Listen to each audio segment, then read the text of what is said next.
আমার নাম হচ্ছে কুকুরের বাচ্চা। আমার আসলে পৃথিবীতে জন্ম নেওয়াটা ঠিক হয় নাই।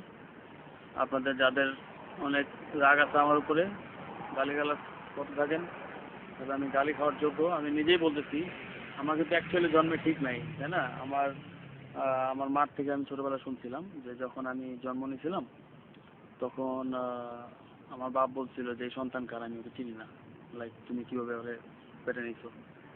তো তখন আমার মা ডাক্তারখানে যা বলছিল যে ডাক্তার, ওরে ও তো আমার সন্তান, আমি জানি, এবং ওরই সন্তান, তো আপনি ওকে আহ, রাখেন পৃথিবীতে। আমার মার জন্য আমি পৃথিবী দেখতেছি, তারপরে বলতেছি যে এটা সত্য কথা। কারণ যেহেতু যাহার ওঠে কিছু হলো বটে, তো আমি হচ্ছে একটা কুকুরের বাচ্চা। আমার বাপকে আসলে আমি আসলে জানি না। Bye bye.